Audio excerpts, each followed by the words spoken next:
వెళ్ళేటప్పుడు మరొక కార్యం ఏది చేయవు. నువ్వు గమ్యం వెళ్ళేంత వరకు కూడా చాలా జాగ్రత్తగా వెళ్తావు నీవు. ఆమేన్. దేవునికి స్తోత్రం కలుగును గాక. హల్లెలూయా. నీ గమ్యం ఏంటో నీకు అర్థమైందా? ఇప్పుడు నువ్వు ఎందుకు రక్షణ పొందావో, ఎందుకు ప్రభువుని తెలుసుకున్నావో నీకు అర్థమైందా? ఇప్పుడు నువ్వు ఎవరి వైపు చూస్తున్నావు? ఇప్పుడు దేవుని వైపు చూస్తా ఉన్నావు. నీ గమ్యం ఏమిటి? ఇప్పుడు నీ గమ్యం ఏంటి? డబ్బు సంపాదించడమా, ఉద్యోగాలు సంపాదించడమా, లేకపోతే ఏదో సమకూర్చుకోవాలని నీ ఆలోచన? ఏ క్షణము ఏం జరుగుతుందో నీకు తెలుసా? నీకు? నేను స్తోత్రం కలుగును గాక. హల్లెలూయా, హల్లెలూయా.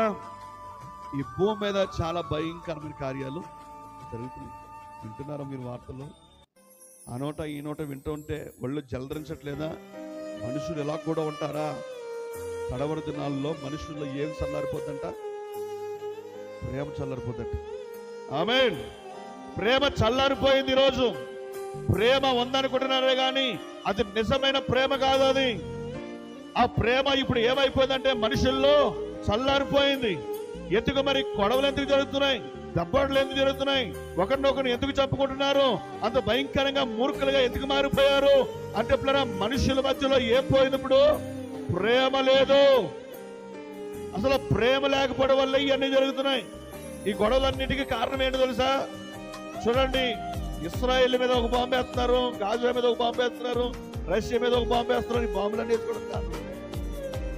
ఈ బాంబులన్నీ వేయడానికి కారణం ఏంటంటే వాళ్ళ మధ్యలో ఏం లేదు. ఇప్పుడు ప్రేమ లేదు. ప్రేమ లేకపోవడం వల్లనే గాజా అనే దేశంలో, సుడాన్ అనే దేశంలో ఈ రోజున పిల్లలు ఆకలితో చావులు చేస్తున్నారు. వాళ్ళు ఆ భయంకరమైన బాంబులు వేశారు. ఇళ్ళన్నీ కూలిపోయి తల్లిదండ్రులు చచ్చిపోయారు, పిల్లలు మిగిలిపోయారు. పిల్లలు చూస్తే ఏం చేయాలో అర్థం కాని పరిస్థితులు అయిపోయారు. అనాథులుగా మారిపోయారు. వస్త్రాలు లేవు, తినడానికి తిండి లేదు, నీళ్ళు తాగితే నీళ్ళు లేవు. ఇంకా దేవుడికి అన్ని సమృద్ధి ఇచ్చాడు దేవుడు. నువ్వు ఎంత దేవుడిని మహిమపరచాలా? ఎంత దేవుడికి చేసినా కానీ సమయం ఏంటో నీకు అర్థం కావట్లే.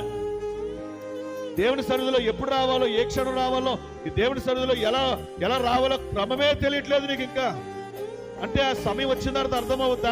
ఆ రోజు పరిగెట్టుకుంటూ వచ్చి అయ్యో దేవుడా ఇలాగ అయిపోయినా ఏడిస్తే రోజు రావాలన్నా ఆ రోజు రాకముందే నువ్వు సరి అయిపోవడం మంచిది.